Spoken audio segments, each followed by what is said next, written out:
You are listening to episode 7 of Quarantakes, where we'll be talking with Juuls and Ken about the food industry in Toronto. Enjoy. We are recording Quarantine. Yeah, yo.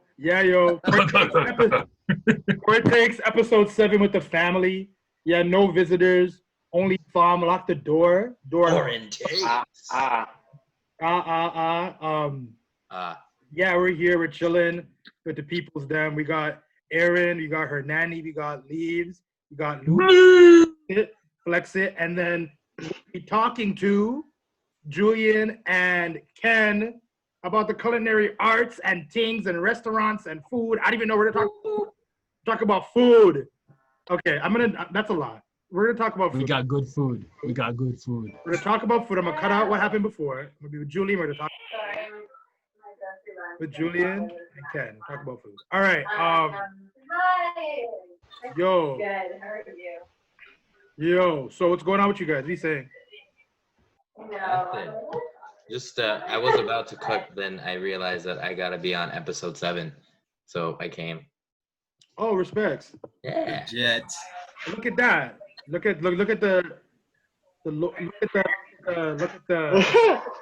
sacrifice.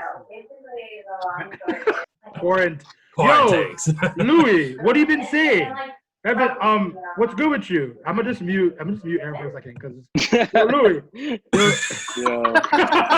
You have to get muted still. I can't try mute. I just gotta get Louis out. I just gotta get whatever Louis is gonna say. We have to mute Aaron. Use the messages.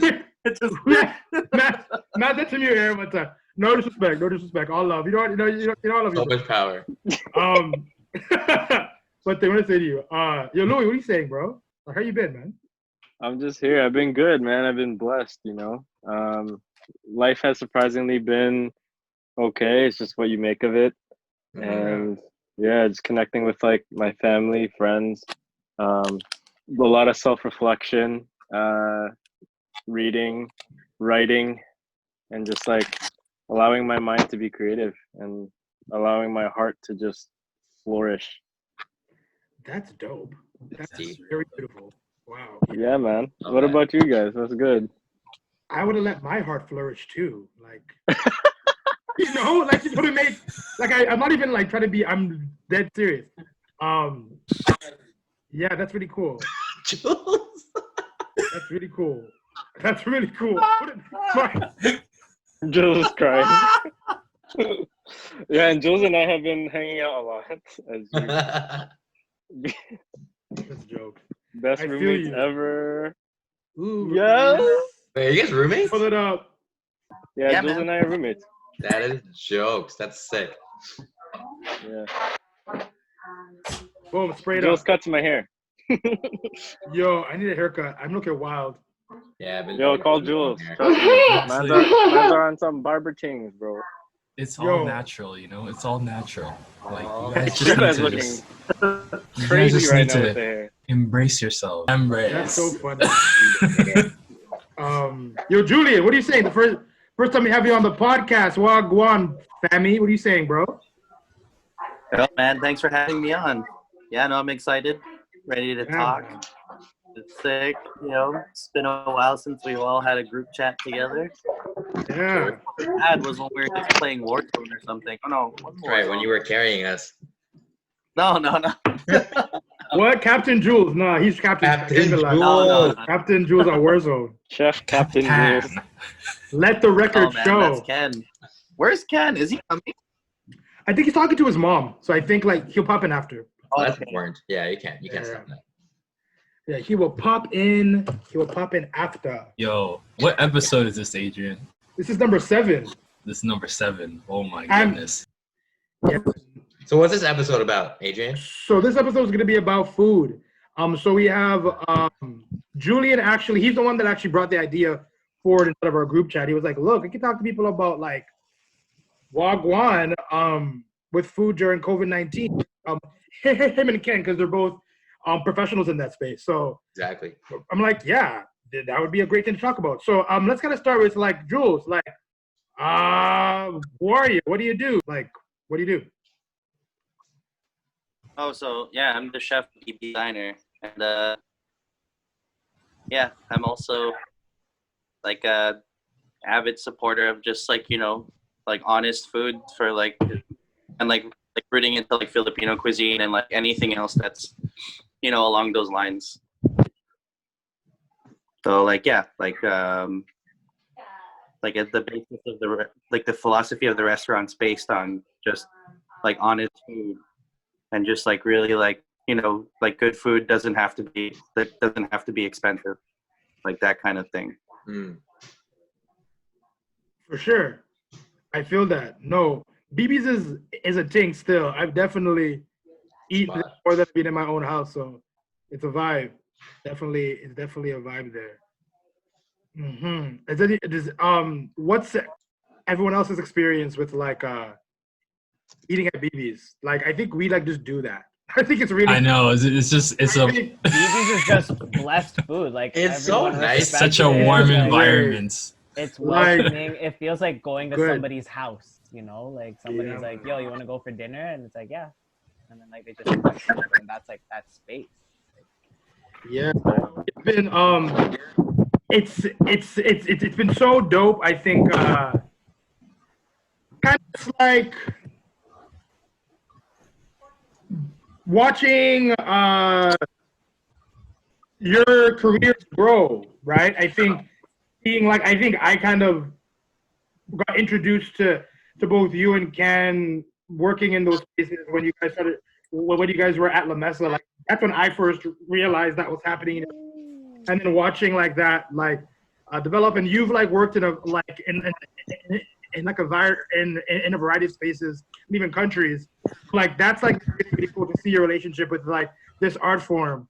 And yeah, no, it's been really, really dope. I think Ken's having a hard time getting in, but as I figure that out, does anyone have any questions for like for Juulz, or does Juulz have anything else to say around what got you into cooking? Like what got you into wanting to become a chef? Like why? Oh, yeah, like so it all pretty much started just on the basis of like, you know, like just being curious about how to make my own food just to save money, because I like just to not spend so much money at like restaurants. And I was like really into collecting gear for a while, and like I always wanted to just save money, like especially through like my high school years and even a bit after that. Right.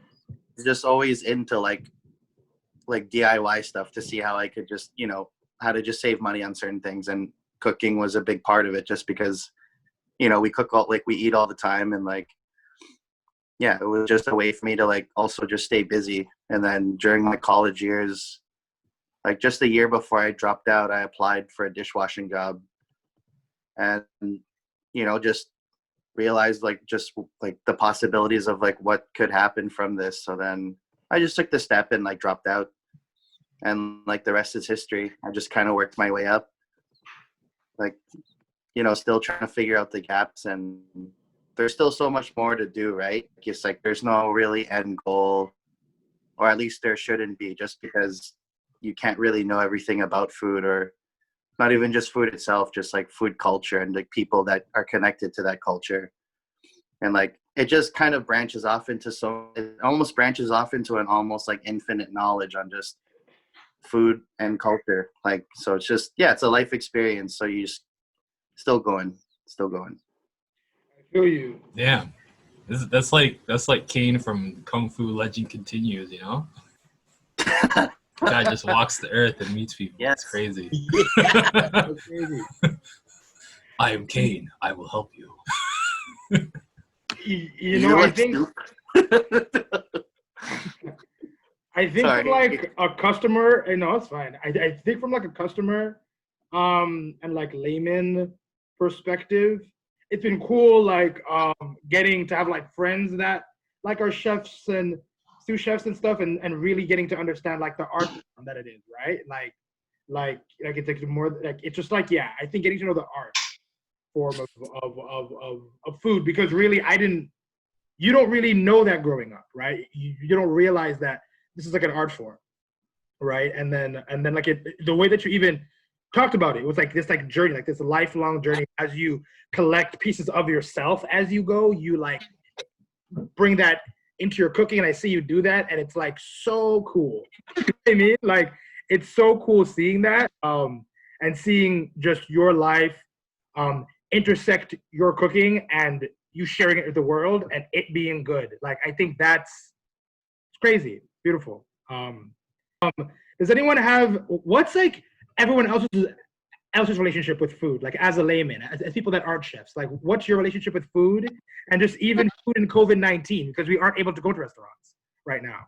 So like, what's your thoughts around food, COVID-19, and not being able to go to a restaurant and sit down and have some food made by a professional?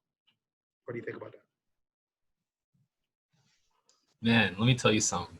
Getting food now is a lot. Is a lot more panic than getting food before. You know. Yeah. You gotta line up. You know, and everybody in there is like treating you like you got leprosy or some shit. Yes, that is happening. Like, stay away from me. Where are you shopping? Like cockroaches, man. It's just like Maybe I've gone to the wrong Costco, you know. Does everyone think you have leprosy? leprosy. I mean, that's a good way to metaphor it. You know what I mean? Yeah, like I think I took it for granted. I think I took like the enjoyment of getting to go into a restaurant and sit down and have someone make you a meal from their heart. Like I took that for granted. I think like I really miss being able to do that, or being able to even if you go to BB's on like a Sunday and just hit up brunch after like church or after whatever you do on Sunday. Like it was such a privilege to be able to do that. Like I didn't realize how much that's a part of my life, and then a part of why like. Again, like artists make cities interesting. I said this in another book. Like it's like it makes the city what it is, right? What's everyone else's thoughts about like food and your relationship with food and COVID-19? Does anyone else have any comments on that? Yeah, I think for me, it's been like learning how to cook like at home. Don't get me wrong, like I've cooked at home before, but now, I mean, like my partner with me right now, she's a very avid like foodie person as well too, so she knows how to cook much better than I do. But learning from there and the techniques and kind of like understanding what kind of like stuff requires the effort that it requires to put in a good meal. I mean, it makes people wonder like, so this is where my money is going towards too, you know? Like if you order out and stuff like that, it's like it's not the same as like, you know, getting it from an actual restaurant and having to actually eat the food when it's hot and made already, you know? So I think that's the one thing that I take from this like experience is that like, you know, I think and I hope that people do appreciate, you know, the service industry a lot more, especially since a lot of people have to do their own things at home now, right? That's true. Okay. What are you saying, bro? What? What's good, bro? What are you saying? Yes. Yo. What's up, guys? Ladies and gentlemen, Mr. Kenneth has arrived. Mr. Kenneth. It's pulled up to the chat.